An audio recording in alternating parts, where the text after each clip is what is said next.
Today we are joined.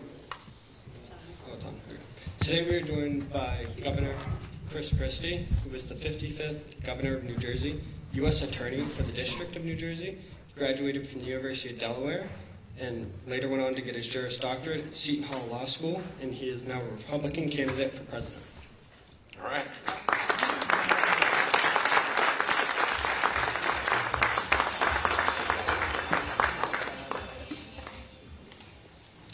Thank you for joining us, Governor Christie. You're welcome.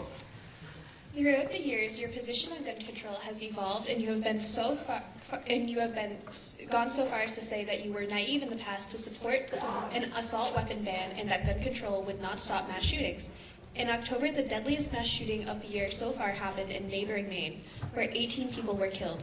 Having shifted your focus to the mental health aspect of this issue, what policies do you plan on implementing short-term and long-term while in office to stop the mass shootings? Sure, good question. I think Maine is a tragic but perfect example of why we have sufficient laws in place to deal with this if we enforce them.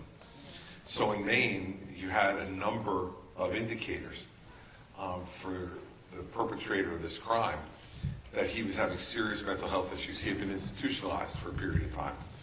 His own family had approached law enforcement officials to say they were concerned about his mental health and his discussions of violence.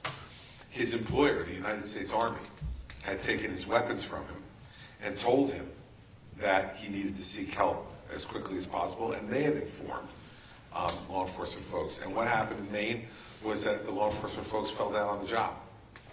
They didn't do what they needed to do. It wasn't that they didn't have a law to deal with it. It wasn't that they didn't have the capability to deal with it. They didn't do it. And I think a lot of it's because we so stigmatize mental health issues in this country that people don't want to talk about it. They don't want to put a scarlet letter on somebody and say they have a mental health problem. And then what resulted, of course, was the horrible tragedy of all those people being murdered and him dying himself in the process. And I think that one of the things that I would emphasize as president is that we simply don't have enough people providing mental health treatment in this country. We have a real shortage of it. We have a shortage of psychiatrists, psychologists, counselors, and nurses who are trained in helping to provide mental health care. So one of the things I would do, there's all this conversation, which I'm sure is very relevant to all of you, about student loans. And I would not give it blanket forgiving of student loans. I don't think that's the right thing to do.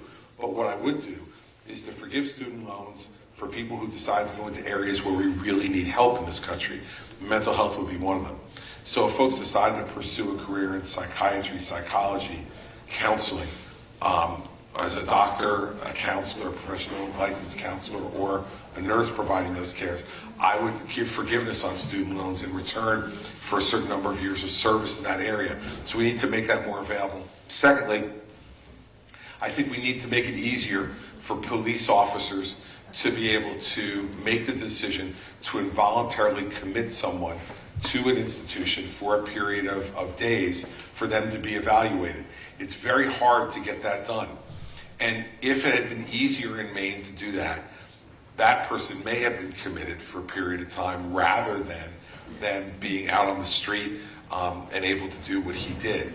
I did this in New Jersey, and we did not see any type of civil liberties crisis. But what we did see were families that then were forced, if they were the problem, to confront the mental health problem of the member of their family, an employer forced to confront that as well. And most importantly, care was given to the person who was in crisis. And, you know, very few people, some do, but very few people avoid treatment for cancer, for heart disease, for diabetes, for high blood pressure, but they do for mental health. And the reason is us. Because we call someone like that crazy or nuts, out of their minds. And there's these pejorative terms that we use for that make people reluctant to admit that they're in a moment in their life where they need help. So we need to give them permission to ask for help. And that's where my administration would emphasize that side of it. And on the enforcement side, you know, I was the U.S. Attorney for 7 years, as you noted in your introduction, and I would enforce those laws aggressively against people who obtain guns illegally. If you obtain a gun illegally, then you need to be punished for that and put in jail, because the amount of illegally owned firearms that we have out there is just too much. And the people who traffic in those things need to be held to account, and the folks who purchase them need to be too. So we would have a much more aggressive enforcement program. We had this in the Bush administration when I was U.S. Attorney. It was called Project Safe Neighborhoods, and we spent a lot of time and energy and resources with our federal law enforcement partners, but more importantly, with local police and county police. And we took hundreds of thousands of guns off the street that were there illegally. And I think you need that type of effort again to try to lower the number of these killings that are happening, because it's unacceptable. And for the people who were killed, it's an enormous tragedy for their families. So you vowed to end the war on drugs.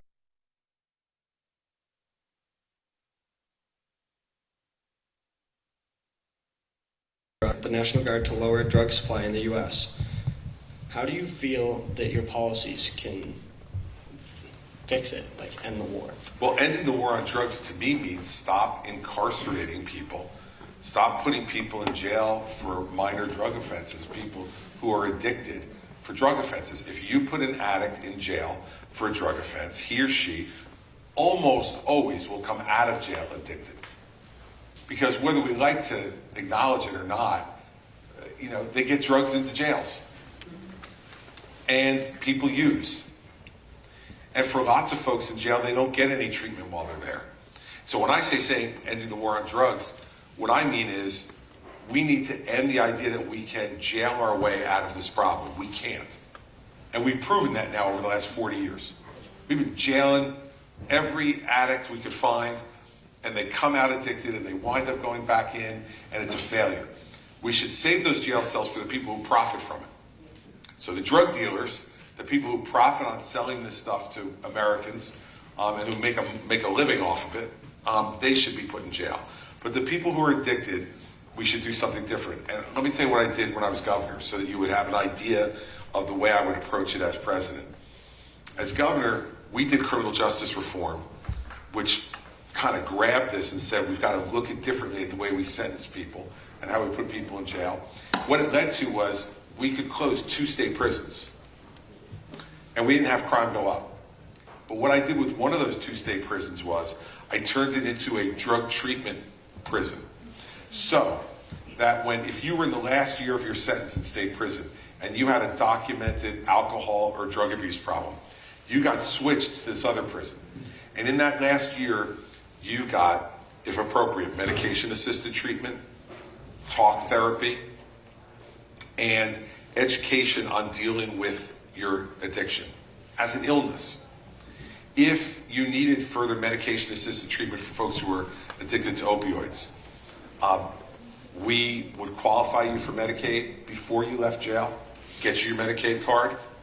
We would give you your first 3 prescriptions for the medication-assisted treatment and direct you when pharmacies accepted Medicaid so you could go there and get your prescription so that you wouldn't fall off the wagon as soon as you got out of jail. What did we see? A nearly 40% decrease in the recidivism of those people who went through that program.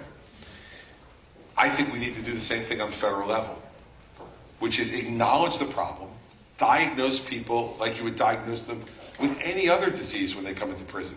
Someone comes into prison with cancer and they're diagnosed.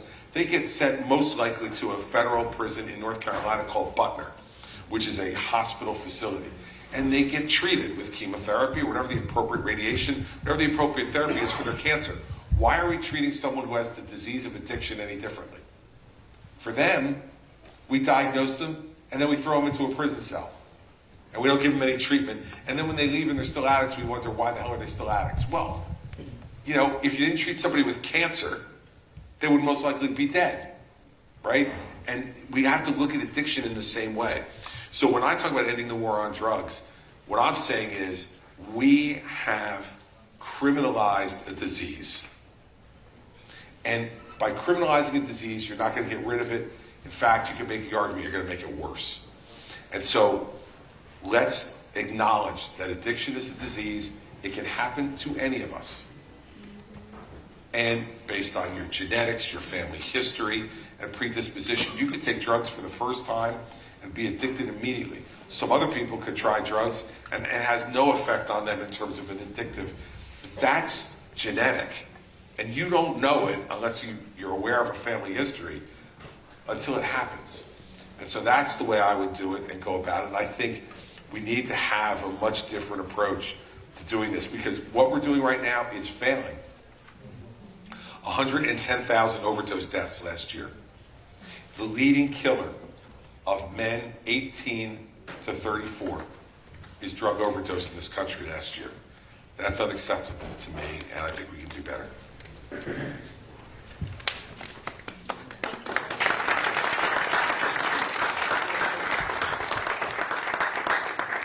Before we go to audience Q&A, we'd like to give you a chance to say a few words to everyone. So All right. The stage is yours. Great. Well, look, first of all, thank you.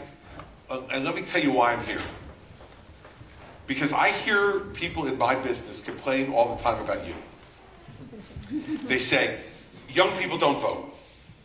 Young people don't get involved. Young people don't care about the country enough at this stage of their lives to get involved enough even to register and to vote. And if that is an issue, and it is, because we see that there's lower participation among folks that are college age, they think that they're going to solve the problem by complaining about it and complaining about you. I don't think that's the way you solve the problem. I think you come to where you are, and here at Franklin Pierce today, and try to inspire you to care. Inspire you if you're not registered. I know they're doing voter registration today from 3 to 5 here.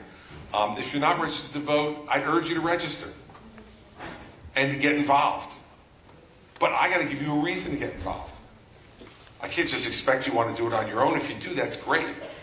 But I have no basis to complain to anybody in this room about their participation in politics if I haven't come and tried to pitch you on how important this is for you all to be involved with. So I'm here, and I'm going to be traveling the next 2 days to college campuses all over New Hampshire to talk to folks like you and to try to give you some reasons why you should be involved. So let me give you 3, and then we'll go to your questions.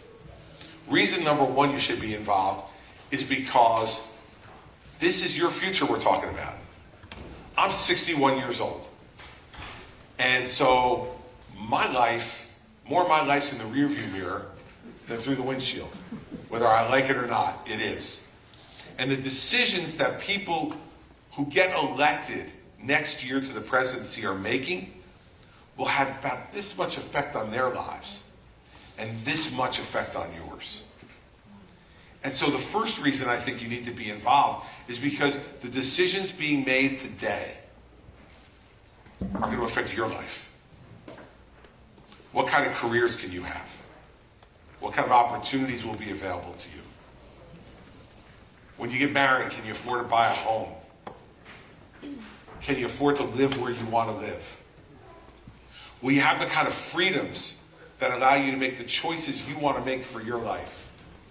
These are all things that are going to be determined in this early stage of your life, and then you're going to have to live with or try to change sometime later.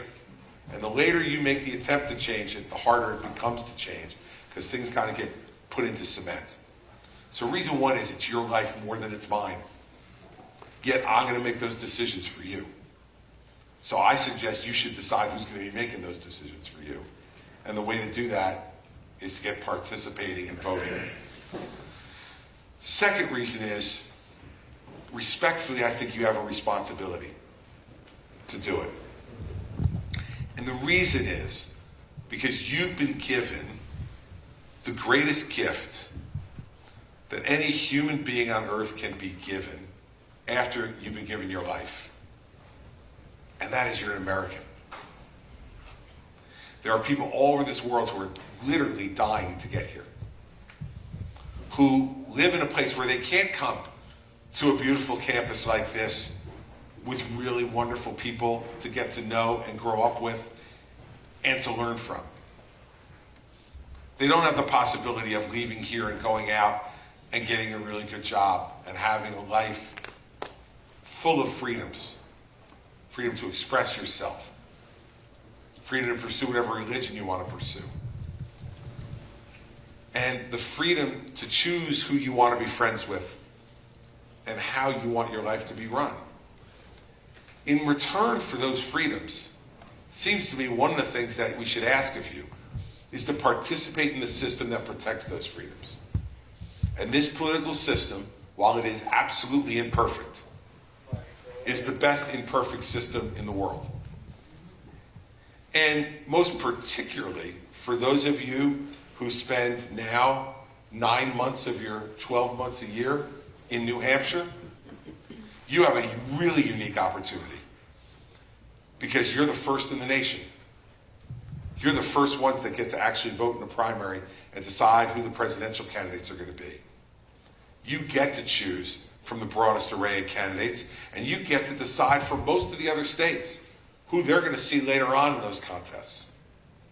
So you being in New Hampshire, I would argue to you, if I got to college in New Hampshire, I would have registered to vote in New Hampshire and had the opportunity probably twice in my college career to pick a president.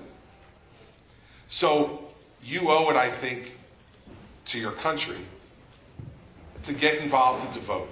You want to get involved beyond that and work on campaigns and help people, that's great too.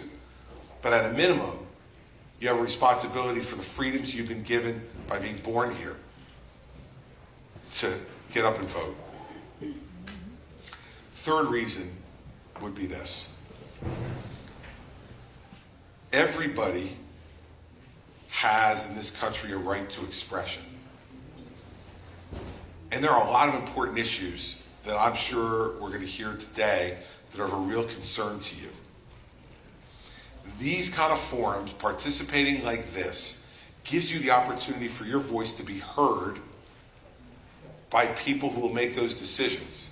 And I can tell you, from having run for governor twice in New Jersey and done town halls, hundreds of them in my state when I was governor, you remember these things when you're the governor or the president. You remember some of the more memorable things that happen, the questions, the issues, because it's in those moments that this becomes human to you. It's not, some plan drawn up on a whiteboard on the wall that some group of experts presents to you. It's not some group of statistics that you read in a briefing book. I do all those things. But the things that make me really remember are when somebody comes to a forum like this and stands up and asks their question with the passion and the emotion and the caring that drove them to be here in the first place. And that makes it memorable to me. And then, when I confront policies that would deal with the issue you're talking about, more often than not, I'll remember if there was someone who came to something like this and stood up and told me their story. That's incredibly powerful. It gives you an enormous opportunity to make a difference in this country. And you have that chance. And so that's why I think you all should be participating in voting, in participating and speaking out at forums like this, because it's your life, as I said in the beginning, that's going to have a much greater impact from this election than it'll have on mine. So we talk about whatever issues you want to talk about today. I'm going to take questions from as many of you as I can in the time that's allotted to me today. But in the end, whether you vote for me or not, and let me be clear, I want you to vote for me. All right? I'm not looking for you to vote for somebody else. I'm looking for you to vote for me. But whether you vote for me or not, I want you to vote. I want you to participate. I don't want you to be someone who sits on the sidelines and just complains. Those are not the people that ever make a difference in anybody's life, let alone make a difference in the world. The people who make a difference in other people's lives are the ones who show up.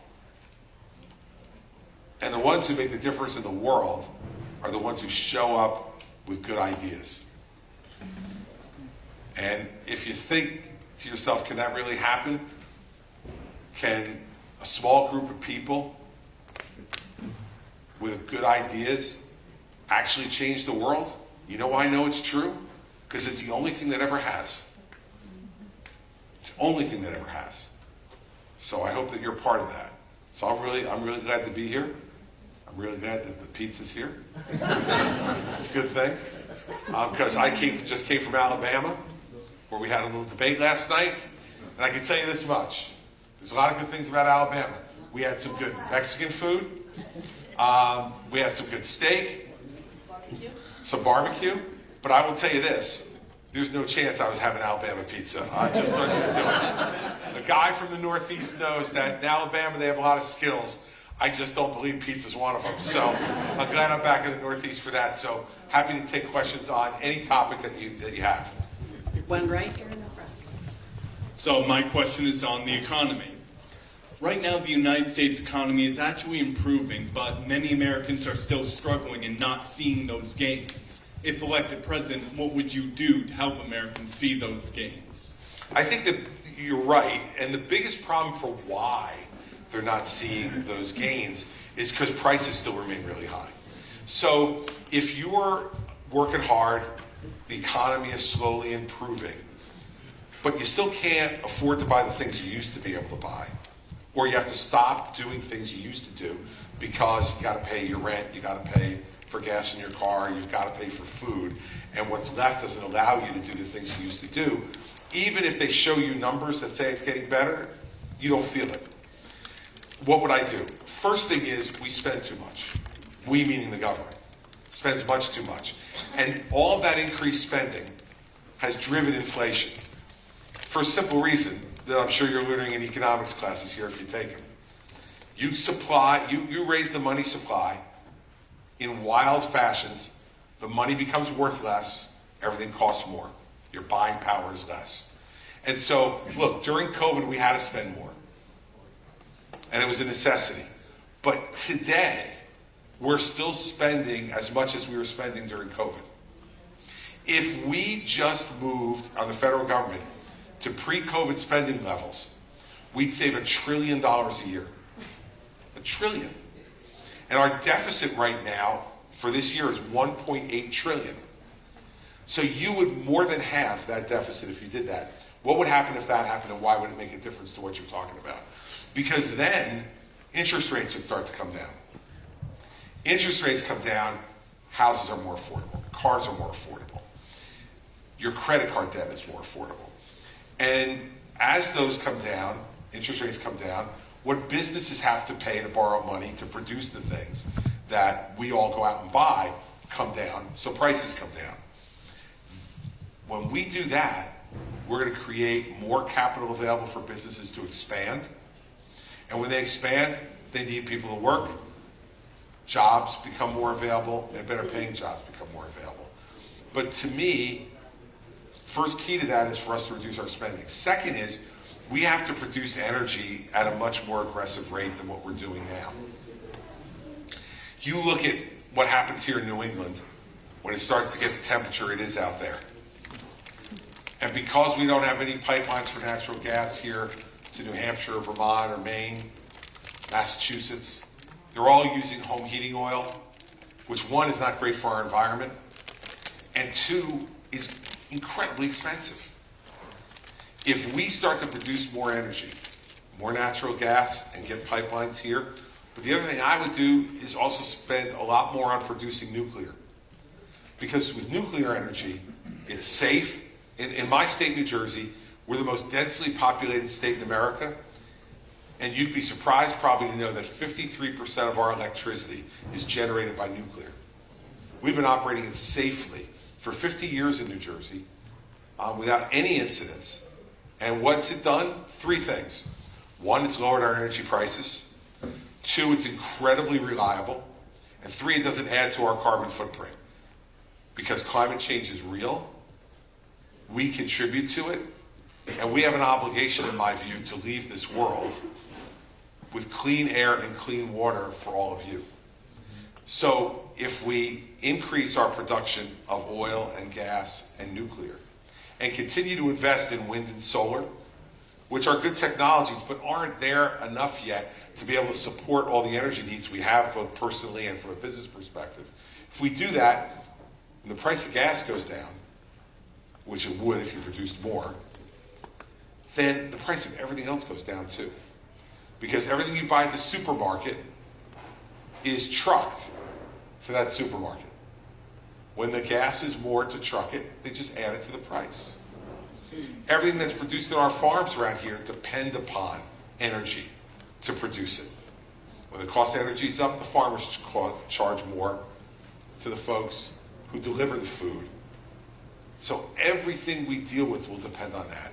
So doing those things as president, increasing the energy costs, decreasing the amount of money we spend, so interest rates go down and prices go down, will immediately make people feel what you rightfully say right now they're not feeling.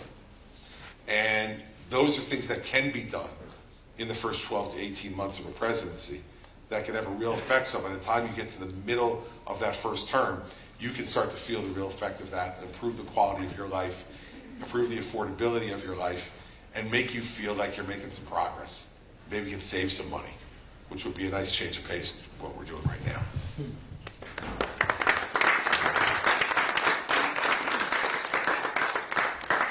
Deaths by fentanyl have been raising year by year. If elected president, how do you plan to change them? Well, part of it is the answer I gave off the top, right, about the war on drugs in response to his question. And fentanyl's no different, right? The fact is that you have to be able to get people who are addicted into treatment, because those folks who are addicts tend to run into fentanyl even more, either because they want it directly or because they're taking other drugs which fentanyl gets laced into. Whether that's opioid pills that are black market, or whether it's cocaine, or whether it's heroin. Fentanyl gets laced into it. Why? Because it's cheaper than any of those things. So the drug dealers don't care whether you live or die. They prefer you to live because you continue to be a customer. But if you go, they'll find someone to replace you. But they can get you to spend more for the same amount, and their margin is better. So we need to get people into treatment to help them stop that cycle. Secondly, at the border, there are serious problems, as all of you who are watching the news can see. Just so you understand how big the problems are, every month for the last 11 months, we've had 200,000 illegal encounters, people coming over the border illegally a month. And some of those folks are drug dealers from the Mexican drug cartels who want to bring that stuff over the border into the U.S. So we need to get better at interdicting that. Part of that's technology, but part of it is just man and woman power at the border. And so I would move the National Guard to the border. Now, much different than, there's a little bit of, any of you watched any debate last night, Governor DeSantis talking about how he's going to shoot people stone cold dead at the border.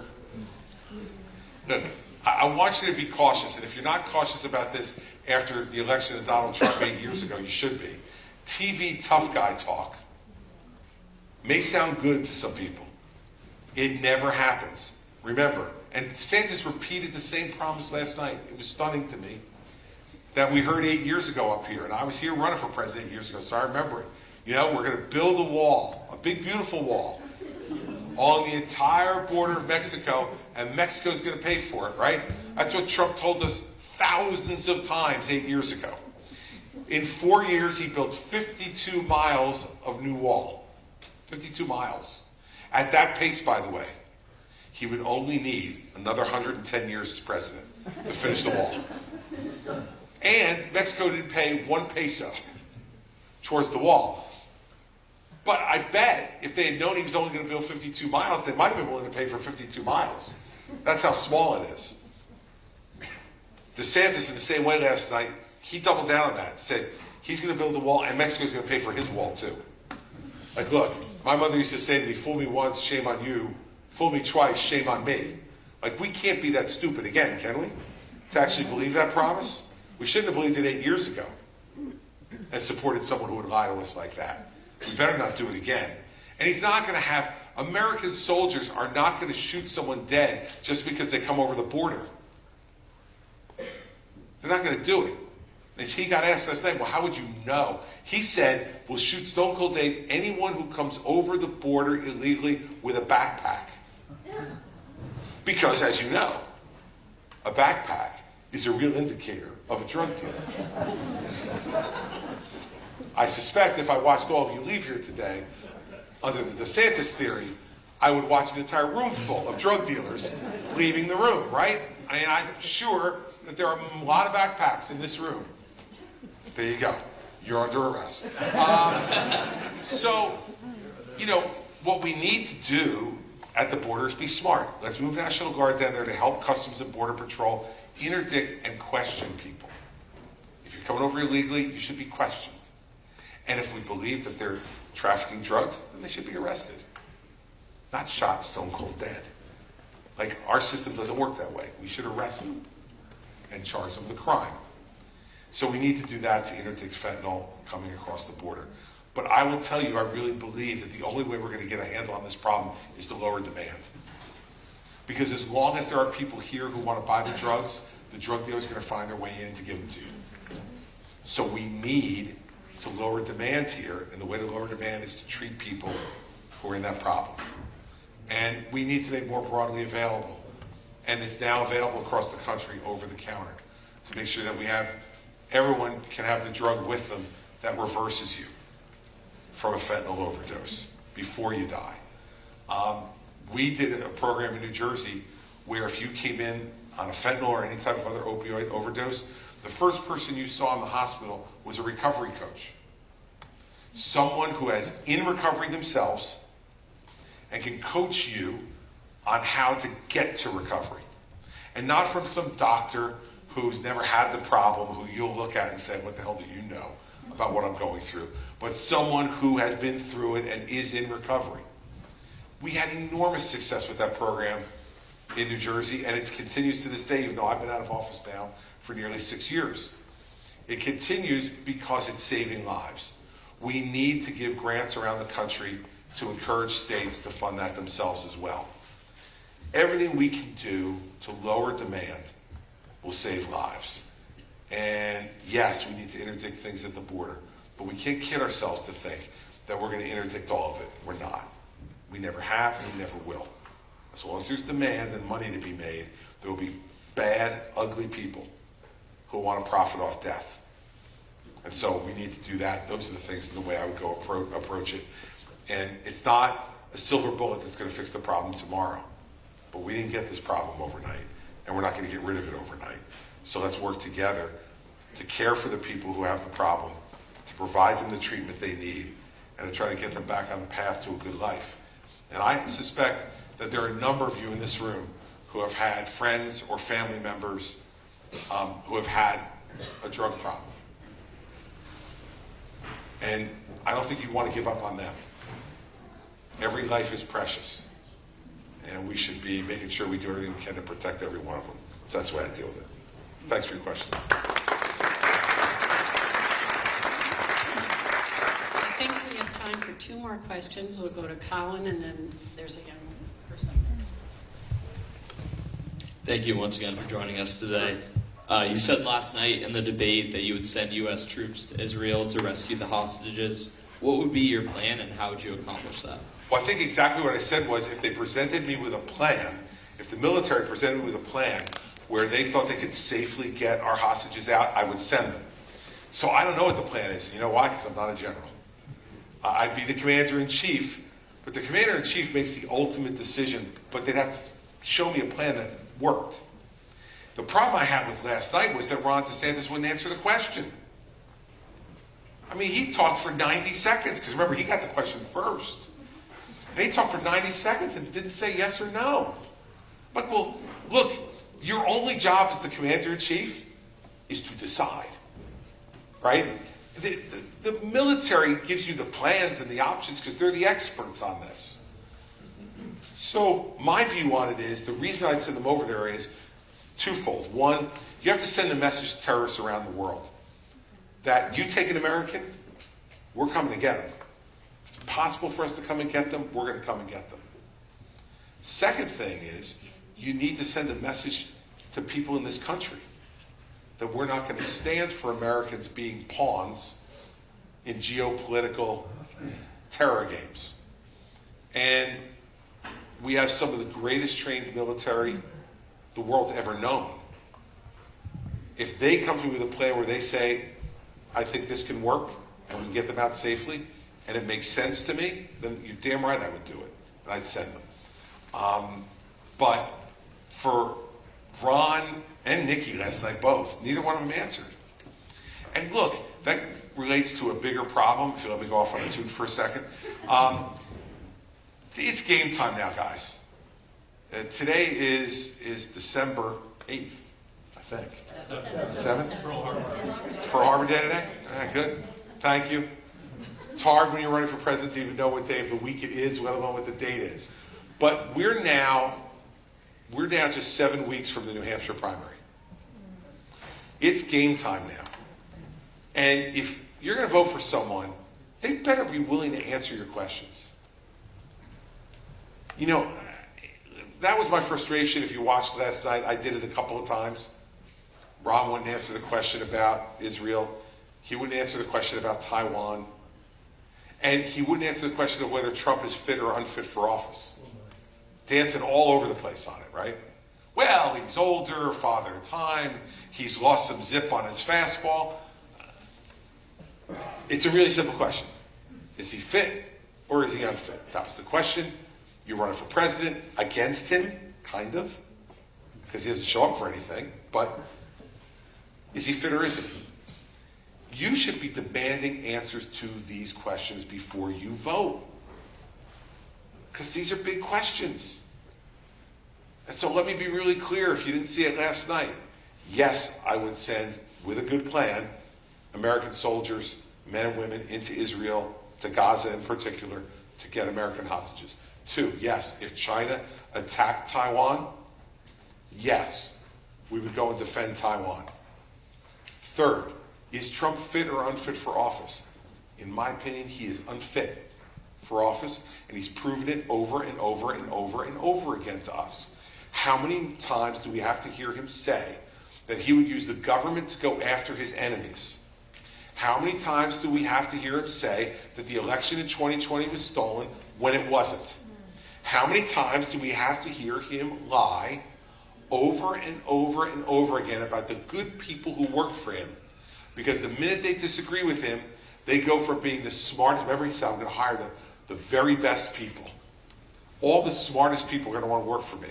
He hires those people, and then when they disagree with him, they're now the stupidest, worst people in the world. So either he picked crappy people to start with, or it's a bigger problem. And I suggest to you it's a bigger problem. That all he wants is people who will say yes. He wants yes men and yes women. And that is a dangerous place to be as a leader of a country like this. To not have anybody who's willing to stand up and challenge you.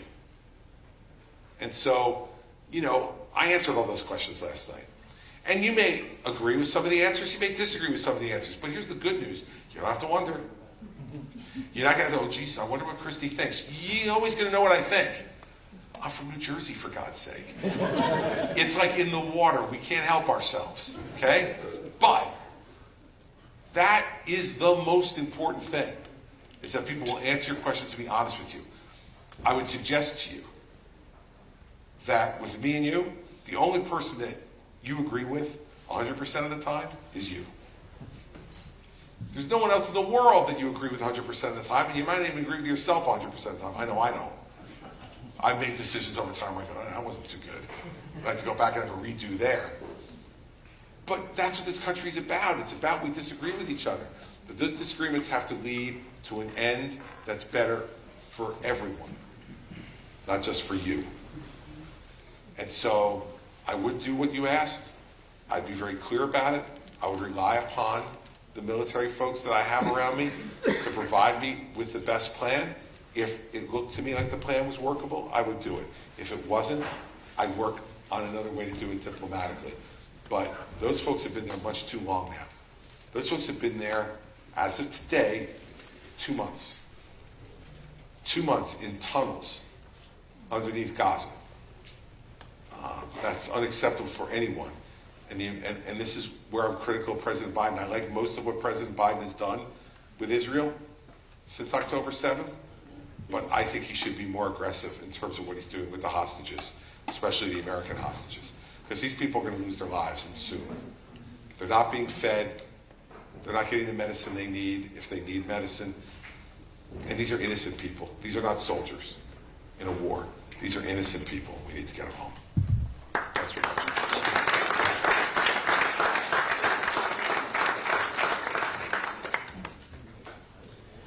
How will you support public schools in gaining resources to support students with learning disabilities and mental health issues, even though the congressional Republicans voted against mental health funding just this year?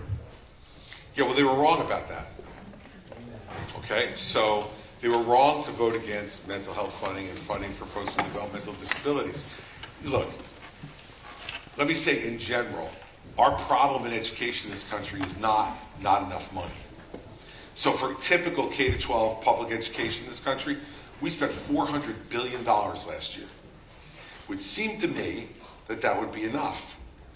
I think what we need to look at is how we're spending it, right? So folks with special needs are a much greater challenge to bring along than folks without, right? They need smaller class sizes. They need greater one-on-one attention. They need customized learning depending upon what their challenge is.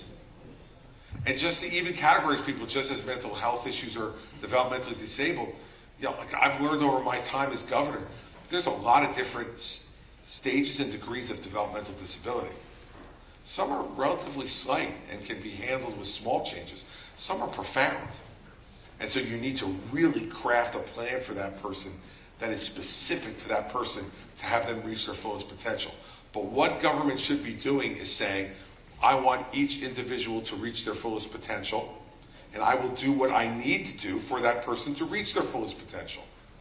That's what their entitlement to public education should mean. For those of us who don't have those challenges, a standard public education, if we're working hard, should be good enough if the schools are doing their job. That's a whole other question that we can get into another time. But on this issue of mental health and developmental disabilities, those people face a challenge every day of their lives to try to cope with what God has given them. And so we need to be the people who reach a hand out and say to them, we're not going to give you something. We're just going to reach out our hand and we're going to help you up. Help you to help yourself. And to do that with folks in those categories, it has to be tailored to their particular challenge. And that costs money. But it seems to me, and I'd say this as someone who's pro-life, every life is valuable, no matter how you find it, no matter what challenges it has, no matter what challenges any person confronts. That life is a precious gift from God. And we need to start treating it that way. And whether it's the guy who, you know, is you referenced, who's hooked on fentanyl, and how do we deal with that? Whether it's the person with the developmental disability or the mental health crisis that sometimes leads to violence, that sometimes leads to someone crying out for help, we need to be there for that person. And we're the richest, freest, strongest country the world has ever known. If we can't do it, who can? And so they were wrong to vote the way they did on that. And what they need to do is to have a much greater examination of the way we're spending this money and to reapportion it in a way which makes it more effective. Because, by the way, we're spending $400 billion a year. 39% of 8th graders can't read at grade level. And 25% of 8th graders can't do math at grade level. That doesn't bode too well for the freshman class at Franklin Pierce 5 years from now, right? We got to get on this and get better. Now, I think I can take one more. Yes, All right, so. yes, and it's right here. All right. So I didn't go to college, but this is a great venue for me to do this because I've never been in college. So I have a question that I've asked your number 6 of the candidates. Excellent. Yeah, only in New Hampshire. So It's great. the national grid, the electric grid, is under threat from EMP pulses and the CMEs from the sun. So do you have a plan to study something that will protect the entire national grid without going into the, the private electric companies say it's national security. National security says no, it's private. So we need to protect the grid somehow from the EMPs. Do you have a plan? And if you don't, I'd have an executive order that was rescinded by Biden. I would love for you to take it. Well, first of all, I'll take it. And second of all, you hold that for me? This is by the way, this is my assistant, my wife, Mary Pat Christie.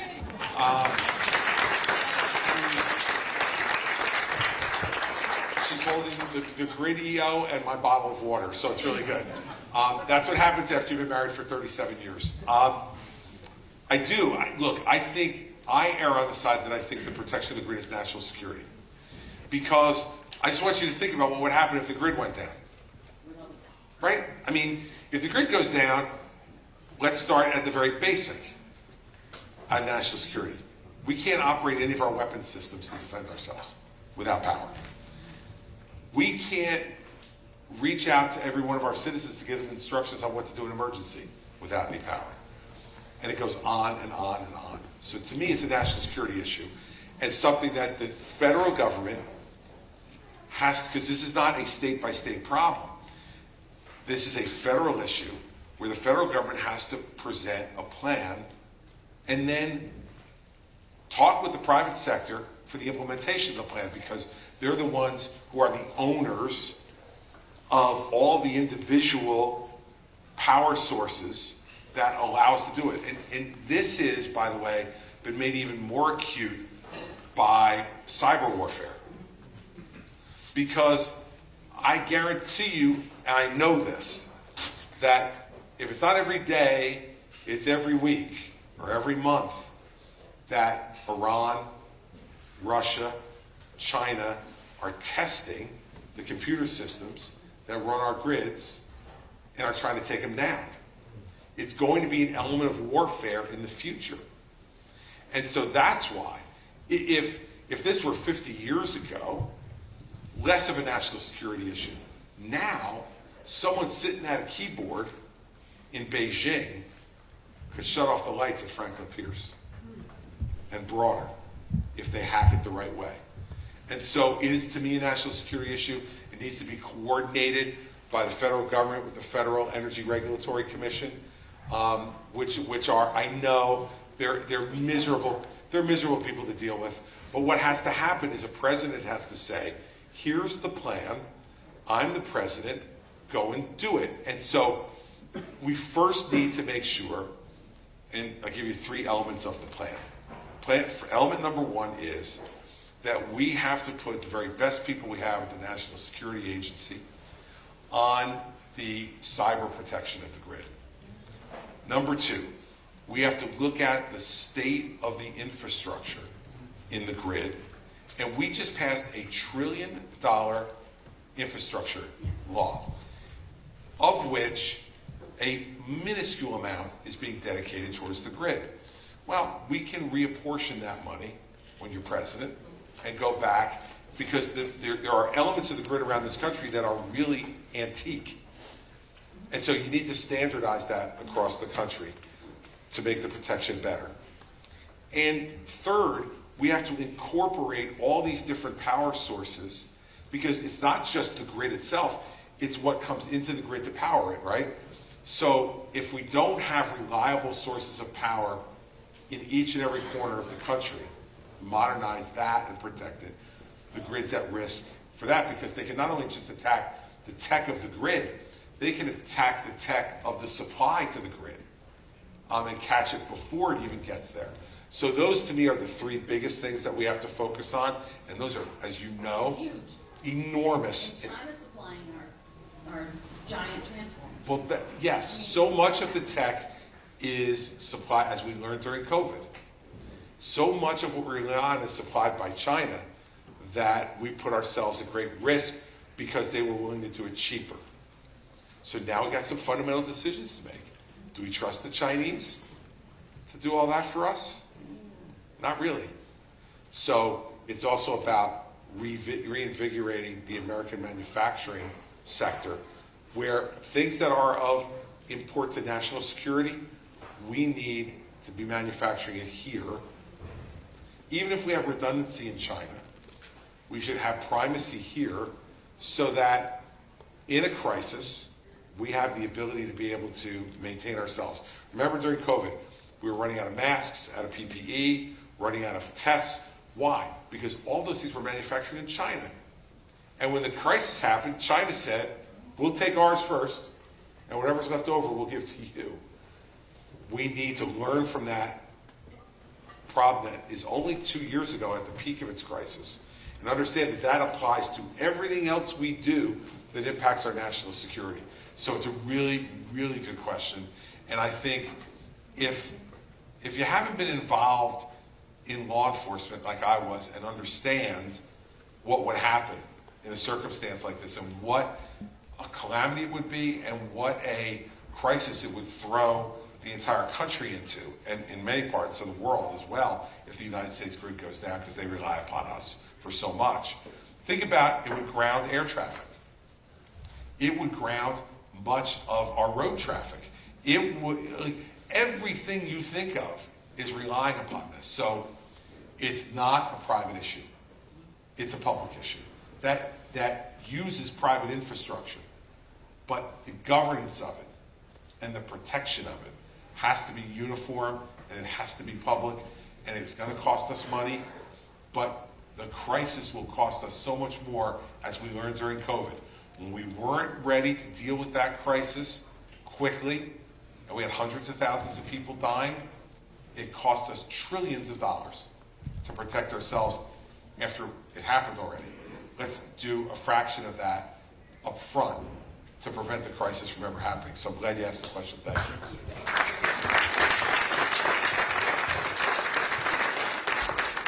We have a pizza for you. Jenna's going to get it from behind the podium.